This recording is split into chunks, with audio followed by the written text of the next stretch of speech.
Time for me to get into my civvies and keep my head down. It's tough times ahead for us city types, poor little bankers.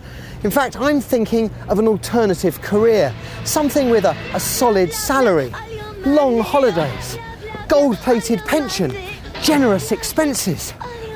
Any ideas?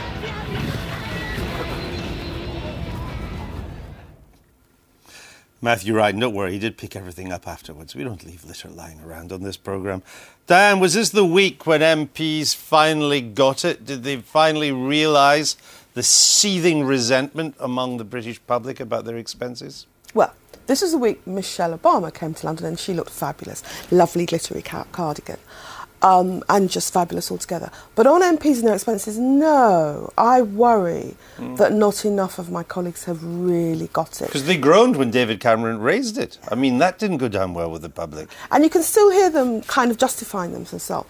The current system, whatever the logic and rationale, and actually it is cheaper, for instance, broadly, for MPs to buy accommodation rather than for the House of Commons to rent it for us. But whatever the logic and rationale, it's no longer saleable, it's no longer defensible. There seems to be a consensus for some radical change, but there doesn't seem to be any idea of how you get from A to B. Well, there's no... I mean, I keep making this point. There is no leadership of the House of Commons.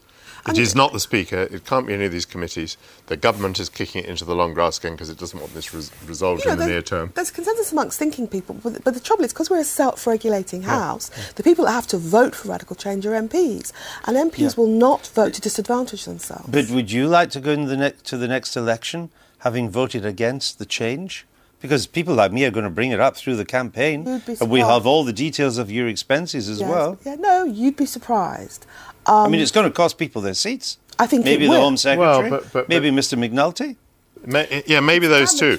But if there isn't a vote between now and the next election, then you won't be able to hold it against them if they voted against the change, will you? But now is the time to do it, because you could keep, current MPs could keep their extra houses or whatever, but then for new MPs coming in, you could have a better and cleaner regime, and if we lose this opportunity, it won't come again. Jackie Smith was lucky the G20 was on this week. She was quite lucky, because, that story ran and ran. It wasn't just the Tory papers that were all over it.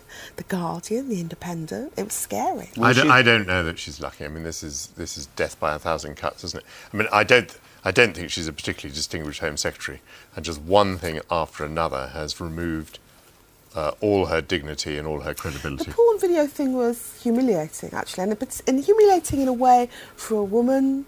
And for a Home Secretary. Yeah, that it wouldn't be for somebody else. Will she survive? I don't know. It's not for me. Well, she can't survive a reshuffle, but...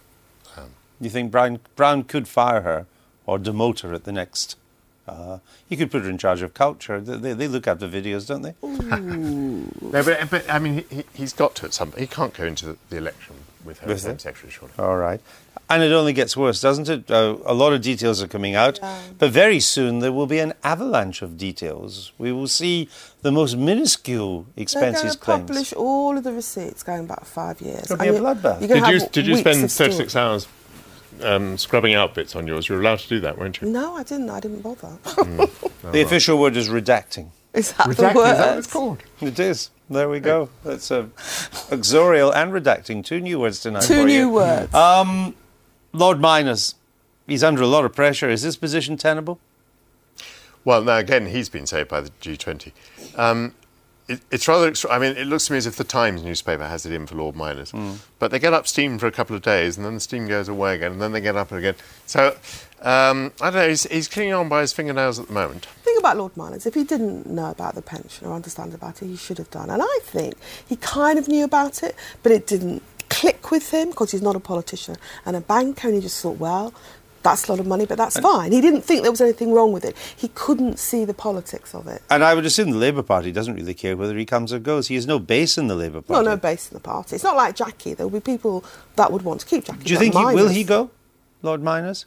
I think be very damaging to Brown, wouldn't it? Yeah, I think he'll stay. Because it is a Brown appointment. Almost like a kind of, defence feature. I mean, hopefully it will be the worst possible thing, which is that Brown will, hold on to him for a very long time and have to let him go in the end. It won't be a very long time. I've only got a year to go. You're in a generous mood tonight. Isn't he? Isn't he, the bitch? All right. Don't get personal. Now, the G20, it was the first big test of the new chief of the